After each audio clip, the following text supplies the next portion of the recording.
from me. So tonight we're going to hear Shirley Tillotson, who is Professor Emeritus at the University of King's College in the History Department of Dalhousie. She is the 2019 recipient of the Governor General's History Award for Scholarly Research for her book, Give and Take, The Citizen-Taxpayer and the Rise of Canadian Democracy, which, as mentioned, you can acquire. So this is obviously a very special moment, not just for Shirley, but also, I think, for us at the Ottawa Historical Association.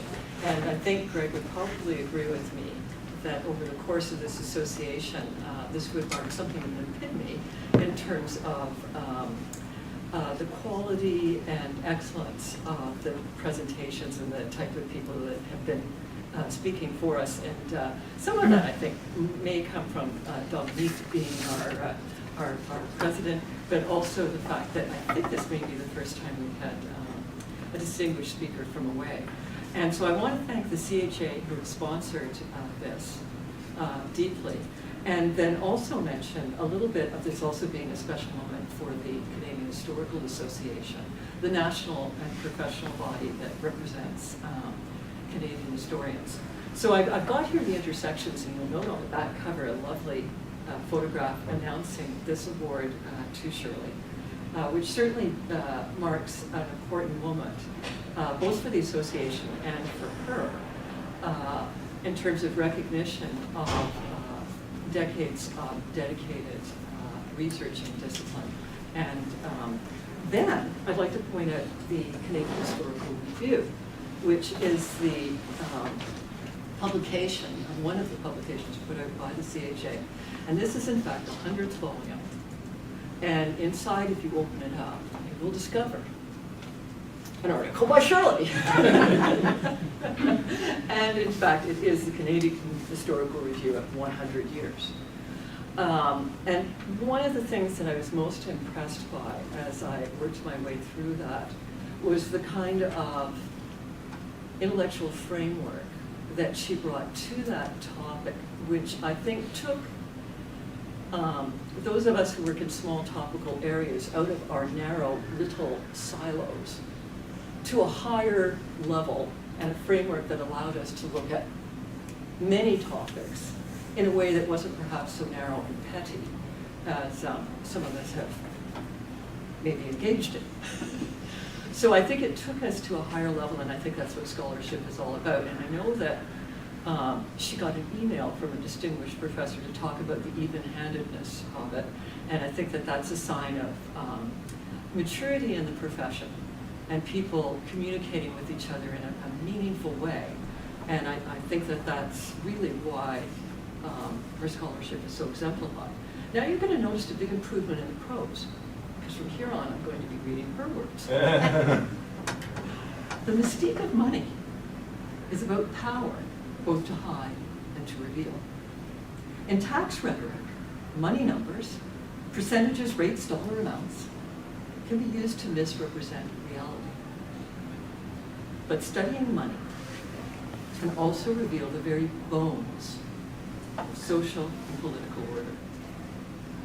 Using examples from her recent book, Give and Take, on Canada's 20th century tax history, and from the Dalhousie University's inquiry about its connections to race and slavery in the 1810s, Tillotson will explore both sides of the mystique of money, and especially its relationship to systems of racial power. So it's my great pleasure to introduce Shirley.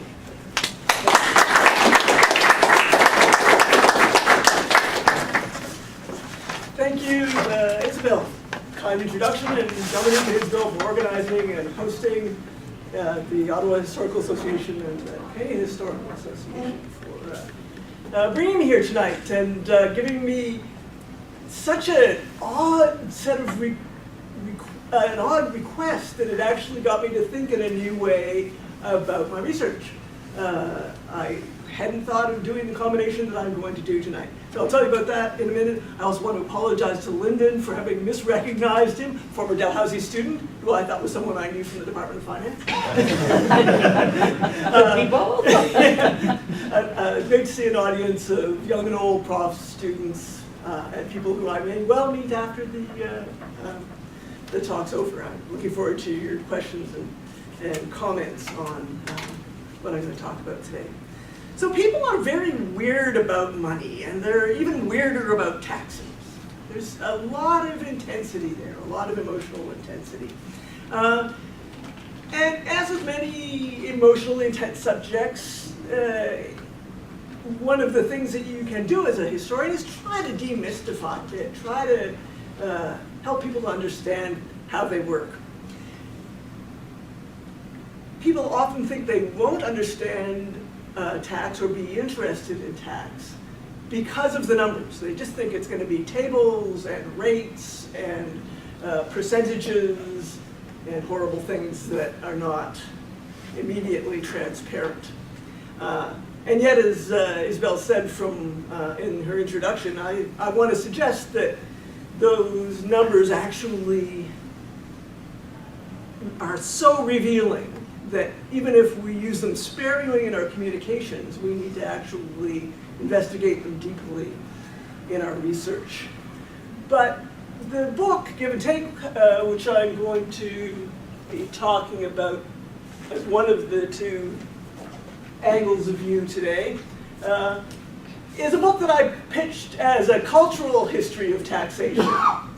And it was my perception from studying charitable fundraising and other earlier projects that there was something in the ideas of obligation, the ideas of coercion, the ideas of luxury. There's a bunch of cultural content which every one of you, as ordinarily competent navigators of daily culture, can understand. You don't need the money to do everything that's involved in tax history.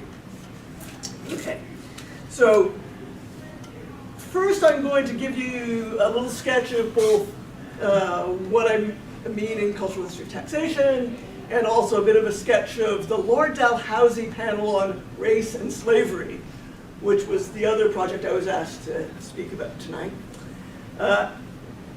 After having introduced both of those subjects, I'm going to pull out an example from each to try to illustrate both the cultural content of the tax history there and just a couple of ways that I get at the money in what I hope will be an accessible way. And I'm going to conclude by sharing some thoughts about how the earlier part of the talk might shed some light onto contemporary issues. One, the proposals for the taxation of wealth, and the other proposals about reparations for slavery. I used to object to being asked to talk about the present after a history talk. But as soon as I started going out giving talks about tax, immediately people expected me to, after the talk, say, and here's how we should reorganize our tax system. Way above my pay grade. But, you know, I have come over the course of talking about that book to think more about how what we as historians contribute to contemporary conversations about politics. And so, kicking and screaming, I've been dragged into the 21st century. So, okay, give and take. Just 3 short examples of the kind of thing I mean by cultural history of taxation. One is a legal case fought in the 1920s by representatives of the provincial government of Quebec against the Ministry of National Revenue, arguing that in some respects the federal income tax was not constitutionally copacetic. It's a legal history topic. It's part of chapter 3, but what I would say I draw from it as its cultural content is that you can see there, I think, a really important moment in the embittering of the relationships between the political classes in the province of Quebec and their peers, including within the Liberal Party, government, within their own party in that period. So it helps to explain something of the political culture as it's developing at that moment. There's also aspects of culture that are about the culture of daily life. So a luxury tax that was proposed in the federal budget of 1920 was struck down, and part of what made the Department of Finance struck down, I say, just withdrawn, made the Department of Finance decide to abandon that one, was the outrage of both retail merchants and their allies, the organized womanhood of Canada and the National Council of Women, who really disputed the boundary between luxury and necessity that was drawn in the list of scheduled items in that luxury tax. Again, cultural content. Department of Finance had one idea of what was a luxury. Housewives of Canada had quite another.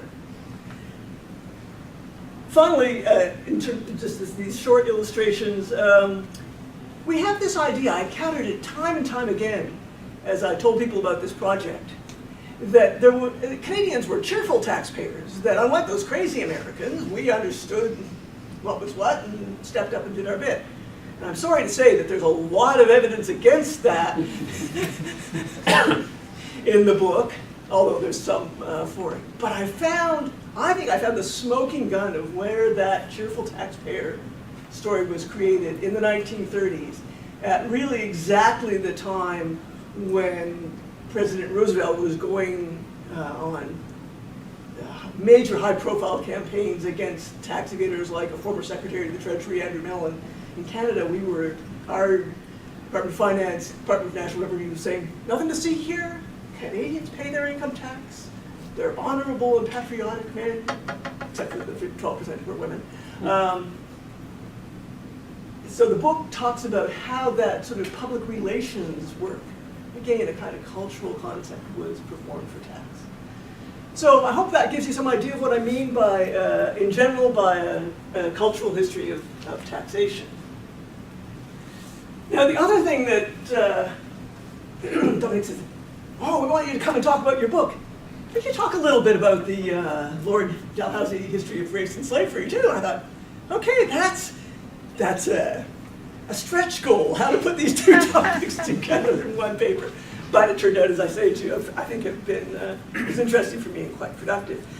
So the Lord Dalhousie panel on race and slavery was struck as part of the university's 200th anniversary of its first having been chartered in 1818.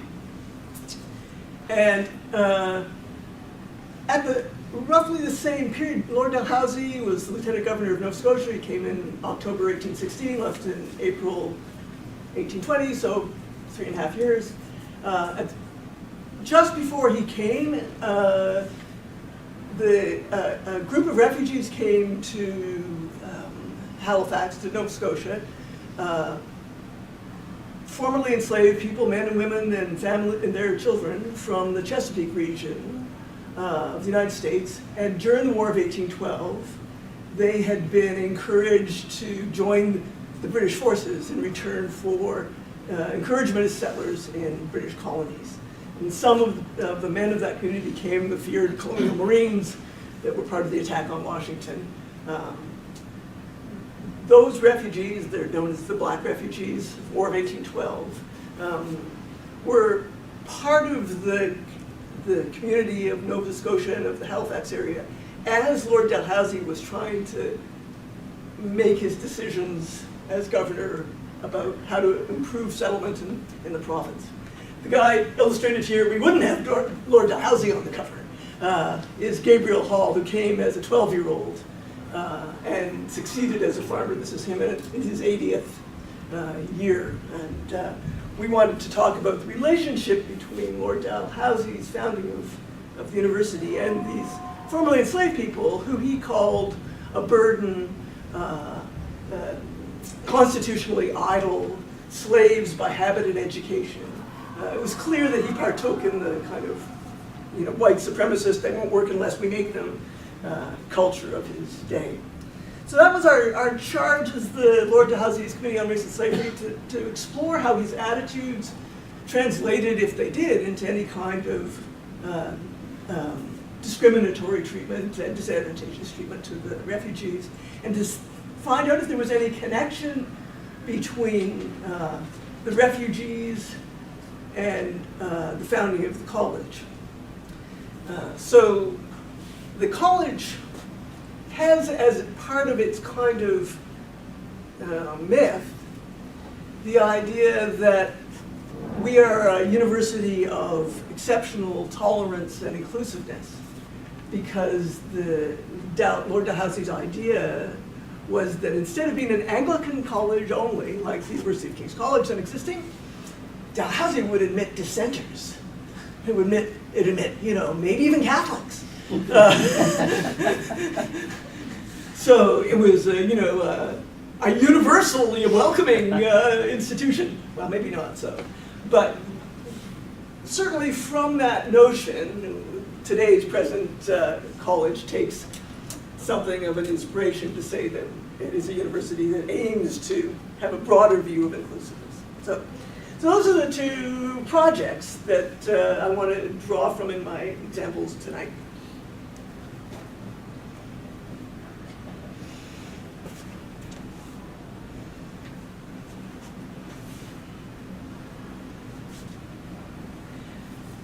So one of the things that I began to think about the more I listened to Canadians talk about taxation in the archives was the idea that of generally what I call the assessment imaginary.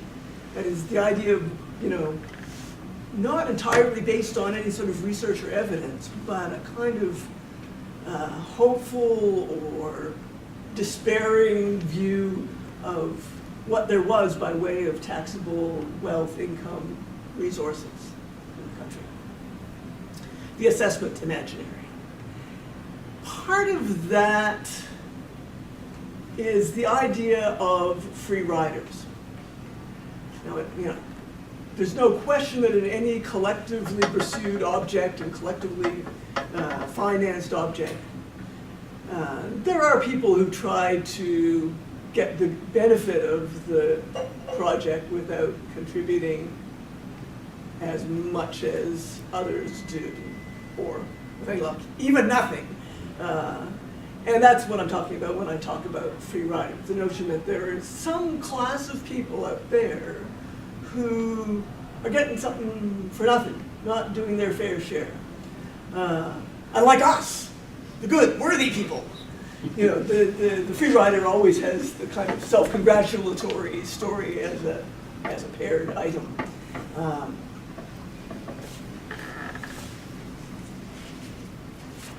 So it's within tax, the free rider idea not only sweetens the self-esteem of the us, but it also sometimes generates plausible but arguably magical ideas about where the money needed for public life is going to come from. It's from them. There's the saying, don't tax you, don't tax me, tax that guy behind the tree. Yeah, of course we need more tax, but it's like, not me, not you, him. So there's always this concept of the free rider, but I would suggest it's a historical one. It's one where who the free riders are imagined to be changes historically and with cultural change.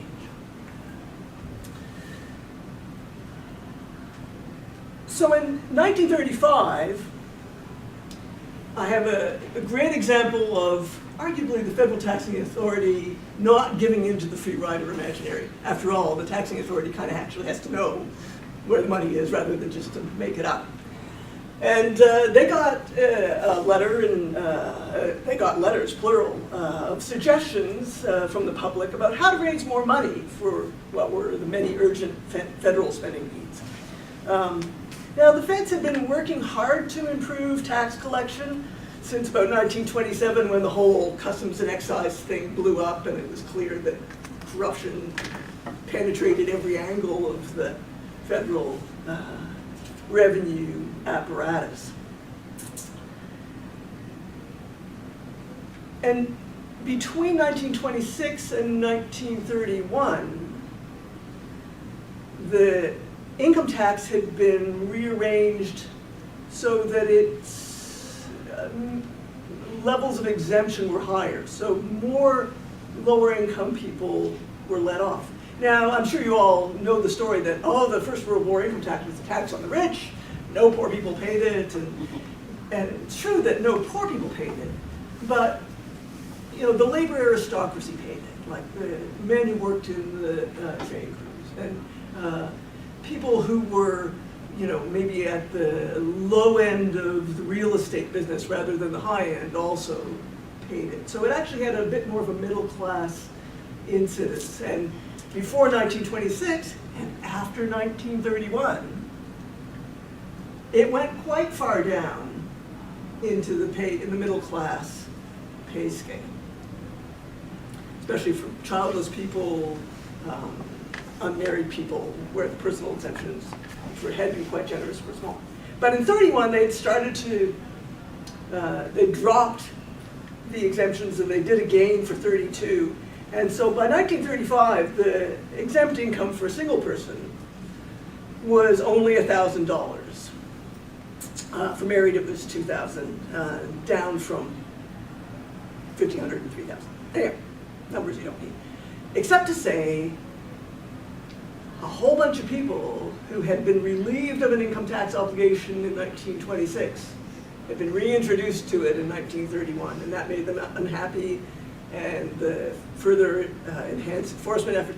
There were people who were looking to find someone else to pay the income tax. So a proposal comes in from one of these, among these many ones, in 1935, and the suggestion there was to deny any exempt income to an alien, someone who wasn't a British subject and who had been in the country for less than 5 years. This was kind of cruel. It meant that really quite poor people were being asked to pay an income tax on the first dollar of their income. So what did the Department of Finance guy say to, oh well, let me, no, okay, sorry, before I tell you the good thing about Ken Eaton. So what does this mean? I say people are being taxed on the first dollar, but you may, if you know any tax, you think, well, the rates were very low. But let's look at, see, this is where I think you need to look at the numbers to understand how cruel it was. On an annual income of say, $500, which was not an uncommon level of working class pay, $9 a week, a single earner would have to come up with $15. And you think, that's not much, just $15 in the spring, you know, to pay their tax bill. It wasn't being deducted at source. You needed to save in advance for this. So, you know, you had to save in a fairly disciplined way if you were going to not find yourself with a debt to the federal government. The math works out to 28 cents a week you need to put aside out of your $9. Again, not so much. But think about the opportunity cost. I thought, what's that in relationship to the cost of flour? And it turns out that you can get flour for about 20 loaves of bread out of that 28 cents a week. So it's an appalling proposal to tax someone at that level of income, even of those small numbers. So, and a tax of similar weight that had been introduced in British Columbia in 1931 had triggered a storm of outrage and defeated the government. So there's no puzzle why people would have gotten a little weird about that tax. But Kenneth Eaton, who was the first tax economist who had just been hired by the Department of Finance in 1934, was given this proposal. The minister asked him, you know, tell us what you think about this, Mr. Eaton, Dr. Eaton. And he was just caustic about it, he says. Proposal will be costly to administer and enforce, so many small incomes, mobile people traveling looking for work, and paltry in revenue. This is not a rich tax base from which we can solve our revenue problems. Worse, he said, the proposal wasn't really about revenue, it was about hatred of immigrants. I love this quote. He is a foreigner, let's heave a brick at him. That's what Ken Eaton thought was the attitude of the proposal of the tax on immigrants. Now, whether Eaton, who was a son of rural Nova Scotia, knew it or not, the notion that immigrants were bad income taxpayers was already well established by the mid-30s. Very soon after the war income tax was introduced in 1917, you see in a 1919 public opinion survey in Toronto, the question, who was likely to be dodging the municipal income tax of Toronto? And the answer was immigrants. And doctors, it must be said. Right. So immigrants were seen as mobile sojourners who kept their wages in a money belt and sent most of what they earned out of the country. They were seen as hard to tax, even by people who knew something about tax enforcement. So in 1935, when Canadians were casting around for someone else behind the tree who would have income that tax collectors had so far failed to tap, the guy who wrote into the Department of Finance was speaking for a larger body of nativist opinion when he said aliens would fit the bill. So that's an example of the free rider imaginary at work. There's no real pot of money there, but it's so satisfying to say, get it from the immigrants.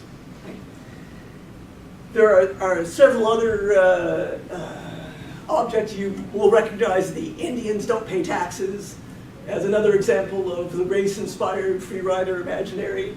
But actually, even in the 20s and 30s, there were indigenous people who earned enough money to have an income tax obligation. Steel workers, iron workers, like this Ganyagahaga man, Mohawk man, pictured here, earned enough money to pay income tax. And there was a big argument in the 20s and 30s about whether income that was earned by people who lived on reserve, but earned off reserve, like the Conestoga people who worked across the river in Lachine at Dominion Bridge, whether they owed money or whether it was only money that was earned on reserve that was tax exempt. Chapter 5 is mostly about that. I won't give you all the details, but I wanted to signal it as another important example, and one that helped to reinforce the toxic problem for First Nations people of Department of Justice says this, Department of Indian Affairs says that, Department of National Revenue says the other thing. There were all these federal bureaucrats who were contradicting each other in advice to Indigenous people on income tax questions in the interwar years. And in 43, 44, this guy, Jules Siwi, along with John Tutusas, Plains Cree, and Andrew Paul from the West Coast Salish, summoned national chiefs together 43 and 44 and formed the North American Indian Brotherhood. Two issues: conscription and income taxation. Right? So it's that struggle, that issue was part of what founded this organization that became later the Assembly of First Nations. Okay, so my general point here, tax is about race in a lot of surprising ways. And there's more of it in the book. Francophobia shows up in tax fights in the 50s. You get anti-Oriental politics in British Columbia right through to the 50s. Harassment of black poll taxpayers in New Brunswick. And there's some other stories that I'm starting to explore in Chatham. In all of this racialized tax talk, what we're seeing is the free rider imaginary at work. So now let's switch centuries, switch topics, but I promise it's going to come back together in some way at the end.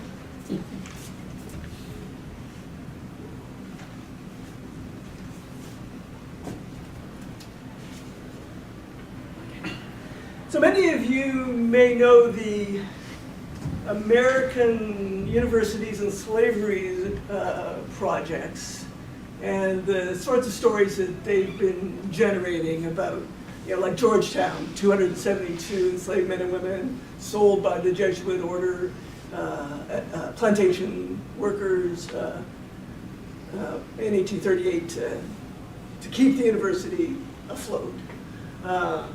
And stories of the University of Glasgow, merchants in the West Indies trade, donating massive sums to found the University of Glasgow, recently now repaid in some measure to the University of West Indies. In our case,